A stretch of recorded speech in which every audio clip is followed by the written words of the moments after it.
जन्मदिन है, आशीर्वाद देने आऊंगा आपसे। हाँ, प्रणाम कर लीजिए, यही आशीर्वाद रहेगा। थोड़ी दर्द पीठ में दर्द है तो डॉक्टर बाबा जी इसको क्या करे?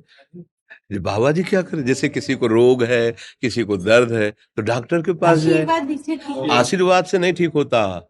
देखो बस वही समझ में नहीं आता, इसी भटकाओं में सब भटक रहे हो। कोई जंतुर बांध देगा, कोई आशीष, इसीलिए तुम सब अच्छे कर्म करो। पूर्व के पूर्व कर्मों के पाप से हमें दंड मिलता है। अच्छे कर्म करो, नाम जप करो, माता पिता की सेवा करो, सद्भाव से चलो। अभी ये कर्म नष्ट हो जाएंगे, किसी से जंतुर बंधवाने की जरूरत नहीं, किसी से आशीर्वाद मांगने की जरूरत है। अब नाम जप ना करो, खाओ मुर्गा मांस, पियो शराब, करो व्यभिचार, करो तो बाबा जी आशीर्वाद दे दे तो कोई आशीर्वाद काम नहीं करेगा। दुर्गति होगी यहाँ भी और वहां भी। हमारी बात समझो। हाँ, जरूर बुरा लगता है, सत्य विषय बुरा लगता है, पर अगर बच्चा सावधान हो जाओगे तो सुखी हो जाओगे। कोई भी हो, हम किसी एक के लिए बात नहीं करते, सबके लिए करते हैं। सब भागते हैं इस बात में कि बाबा जी आशीर्वाद दे, रोग रहित हो जाओ। कभी नहीं होगा, कभी नहीं होगा। तुम्हारे आचरण ठीक होंगे तब तुम्हारा सब काम बनेगा। हाँ देखो ना, खा रहे हैं जीवों को उबाल उबाल करके मांस, पी रहे हैं शराब, कर रहे हैं बेविचार, बुद्धि भ्रष्ट होगी और नष्ट होना पड़ेगा, क्योंकि आचरण गलत है। कोई आशीर्वाद किसी का काम नहीं करेगा।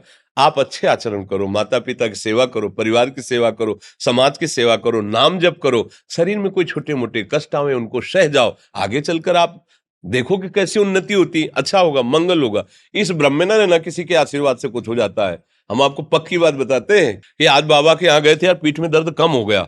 ये तुम्हारा पुण्य लग गया, पुण्य बन गया, तुम्हारा कर्म। तुम आए ना यहाँ, तो जो जो पाग आगे धरे कोटिन यज्ञ समान, साधु दर्शन के लिए भाव से आए तो तुम्हारा वो रोग नष्ट हो गया, तुम्हारे कर्म से नष्ट हुआ।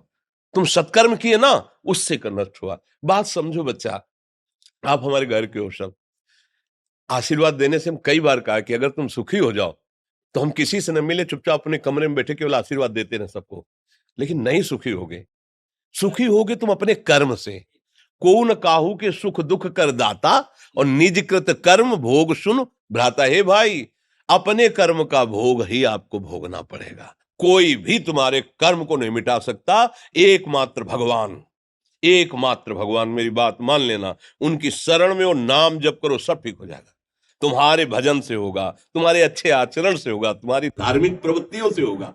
अब ये बात ना समझो तो फिर हम क्या कह सकते हैं? नहीं, हाँ, यही तुम्हारा जन्मदिन की सफलता है कि हमारी बात मान लो, राधा राधा रटो, कोई नशा मत करना, अपने माता पिता की सेवा करो, समाज की सेवा करो जितना। और जो कष्ट है वो स्थायी नहीं है।